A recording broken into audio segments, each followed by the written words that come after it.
বাংলাদেশে ঐতিহাসিক দিঘিগুলোর মধ্যে অন্যতম হচ্ছে কুমিল্লার চৌদ্দগ্রাম উপজেলার এই জগন্নাথ দিঘি। কুমিল্লা জেলার তথা সারা বাংলাদেশের সবচেয়ে বড় দিঘি হচ্ছে পরীর দিঘি খ্যাত এই জগন্নাথ দিঘিটি।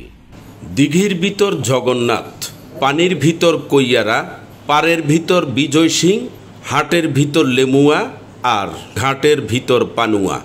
এই ঐতিহ্যগুলোই বহন করে চলছে বছরের পর বছর আমাদের এই অঞ্চলে। আপনারা দেখছেন ঐতিহ্য টেলিভিশন। আজ থেকে ২৫০ বছর আগে ১২৫ বিঘা জায়গা জুড়ে এই দিঘি খনন করেছিলেন তৎকালীন ত্রিপুরার রাজা জগন্নাথ সেন। আমি এই দিঘির সংক্ষিপ্ত ইতিহাস আপনাদেরকে জানানোর চেষ্টা করছি। ইতিহাস মতে এই দিঘি খনন করা হয় তৎকালীন ত্রিপুরা রাজ্যের উদয়পুরের জমিদার, পরবর্তীতে ত্রিপুরা রাজ্যের এক যুগেরও বেশি সময়ের মহারাজা তালুকদার জগন্নাথ সেন ১৭৩৯ সালের দিকে শাসনভার নেয়ার পর প্রথমেই এই রাজ্য শাসনের সময় তার বহু জনহিতকর কাজের মধ্যে অন্যতম হচ্ছে এলাকার জনসাধারণের সুপেয় পানি পানে এই দিঘি খনন। এই দিঘির পাড়ে তৎকালীন সময় শাহ সুজা রাজ্য থেকে বিতাড়িত হয়ে আরাকান রাজ্যে পালিয়ে যাওয়ার সময় একটি রাস্তা বেঁধে যান কুমিল্লা থেকে চট্টগ্রাম পর্যন্ত, যা এখন ঢাকা চট্টগ্রাম মহাসড়ক নামে পরিচিত। কালের পরিক্রমায় বাংলাদেশ স্বাধীনের পর দিঘির পূর্ব পারে এরশাদ সরকার গড়ে তোলেন ১০০ পরিবারের এই গুচ্ছ গ্রাম।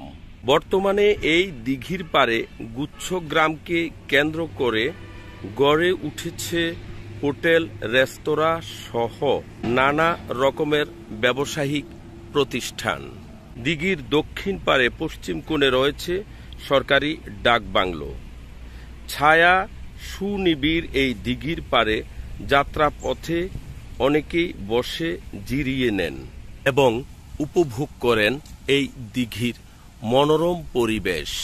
এছাড়া এই ঐতিহাসিক জগন্নাথ দিঘির দক্ষিণ পারে স্থানীয় সরকার প্রকৌশল অধিদপ্তরের বাস্তবায়নে সেই সব বীর মুক্তিযোদ্ধাদের স্মৃতি আগামী প্রজন্মের কাছে তুলে ধরার লক্ষ্যেই মুক্তিযুদ্ধ স্মৃতি জাদুঘর তৈরি করছেন। প্রাচীন শহর কুমিল্লার অন্যতম এবং প্রাচীন বাংলাদেশের সবচেয়ে বড় দিঘি এই ঐতিহাসিক জগন্নাথ দিঘি।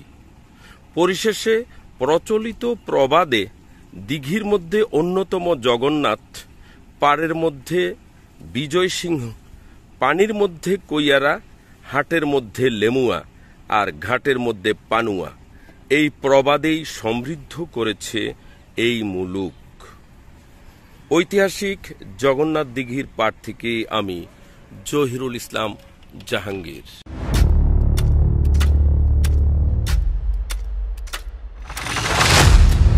আপনারা দেখছেন ঐতিহ্য টেলিভিশন।